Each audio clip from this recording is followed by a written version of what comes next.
입장을 기억해 주십시오.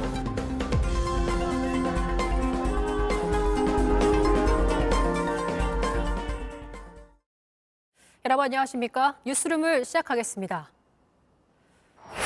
민주당 이재명 대표가 오늘 오전 경기도 성남시 위례와 대장동 개발 비리 의혹으로 검찰에 출석했습니다. 성남FC 후원금 의혹으로 출석할 때와는 달리 자신의 혐의에 대한 언급 없이 검사 독재 정권이라며 윤석열 대통령을 직접 겨냥했습니다. 여도현 기자입니다. 민주당 이재명 대표는 검찰청사에 도착하자마자 준비해온 입장문을 꺼냈습니다. 호칭도 생략한 채 윤석열 대통령을 겨냥했습니다. 오늘 이곳은 윤석열 검사 독재 정권이 법치주의를 그리고 헌정 질서를 파괴한 현장입니다. 정적을 제거하기 위해 국가 권력을 사유화했다는 겁니다. 자신의 혐의와 관련된 언급은 없었습니다. 제 입장은 검찰에 제출할 진술서에 다 담았습니다. 검찰의 주장이 얼마나 호황된지. 이 대표는 지난 10일 성남FC 후원금 의혹으로 검찰에 출석할 때만 해도 검찰이 의심하고 있는 혐의를 조목조목 반박했습니다. 성남FC 직원들이 광고를 유치하면 세금을 절감해서 성남 시민들한테 이익이 될 뿐이지 개인 주머니로 착복할 수 있는 구조가 전혀 아닙니다. 이번에는 대신 윤석열 대통령과 대립각을 세우며 정치적인 수사라는 점을 강조했습니다.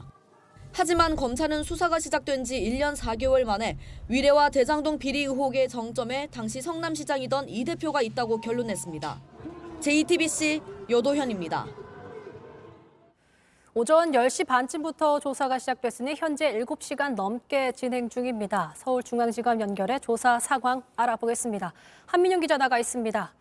한민영 기자, 조사 현재까지 어떻게 진행되고 있습니까?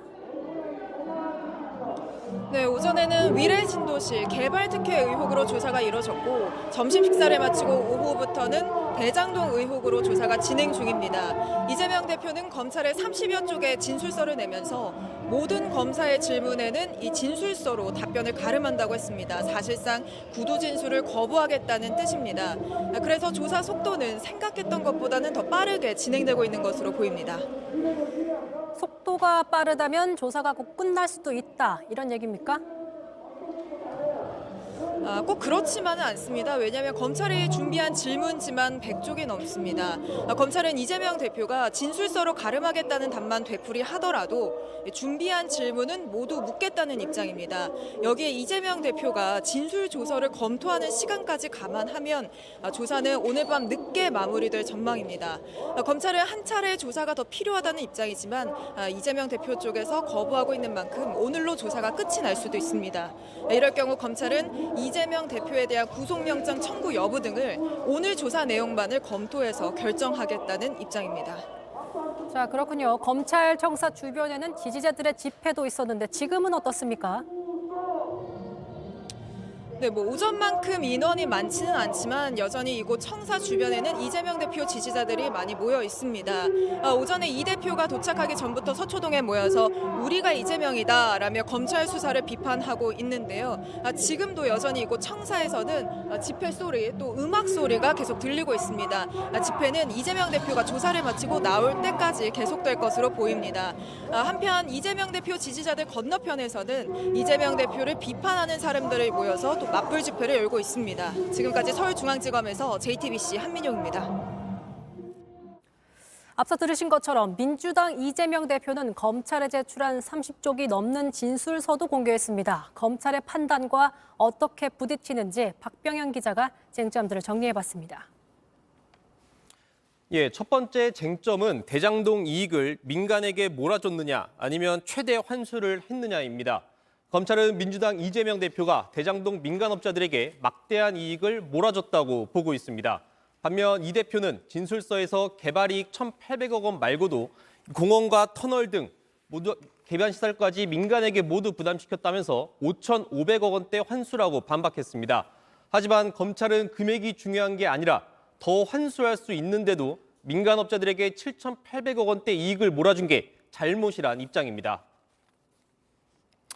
사업 추진의 전반적인 과정을 놓고 양측의 입장은 엇갈립니다. 검찰은 민간업자들이 큰 이익을 얻은 건 유리한 요구를 반영해주고 사업 비밀도 공유해주는 특혜를 줬기 때문이라고 결론 냈습니다.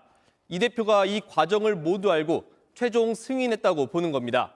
하지만 이 대표는 진술서에서 사업자를 공개 입찰한 것부터 민간업자들의 계획과 반대로 진행한 합리적인 정책 판단이라고 반박했습니다. 또 유동규 전 성남도시개발공사 본부장이 민간업자에게 비밀을 제공했는지를 시장으로서는 알 수 없다고 했습니다. 유 전 본부장 개인의 범죄 행위일 수 있다는 겁니다. 이 수천억 원대 대장동 수익 중 이재명 측 지분이 있느냐도 쟁점입니다. 검찰은 민간업자들과 유착된 배경으로 선거 때를 비롯한 자금 지원을 꼽았습니다. 특히 민간업자들이 이재명 대표 측 지분으로 428억 원을 약속했고 이 대표에게도 이 내용이 보고됐다고 결론 냈습니다. 이 대표는 터무니없는 주장이란 입장입니다. 이 구속됐다 석방된 관련자들의 번복된 진술뿐이라고 맞서고 있습니다. 유동규 전 본부장과 남욱 변호사 등이 정권이 바뀌자 진술을 번복해서 대장동 지분 약정을 주장하고 있다는 겁니다. JTBC 박병현입니다. 반면 민주당은 검찰을 강하게 비판했습니다. 이 대표의 만류에도 여러 의원들이 출석에도 함께했는데요. 국민의힘은 이른바 방탄 종합 세트라며 강하게 비판했습니다. 최윤경 기자입니다. 더불어민주당 측은 민주화 이후 이렇게 뻔뻔한 정권은 없었다며 야당 공격에 허송세월하고 있다고 목소리를 높였습니다. 이번엔 최고위원들과 친이재명계 의원 등 10여 명이 검찰청에 나왔습니다. 이재명 대표가 혼자 가겠다고 말했지만 힘을 실어주겠다며 모인 겁니다. 1위 때 속으로 혼자 더 들어가시는 같은 느낌이 들어서 오지 말랐는데 왜 왔냐 이렇게 말씀을 하셨는데 혼날 각오하고 왔다. 이 대표가 국민에게도 공개하겠다고 한 진술서도 당 공보국이 배포했습니다. 일부 의원들은 조사가 끝날 때까지 기다려 이 대표를 맞이하기로 했습니다.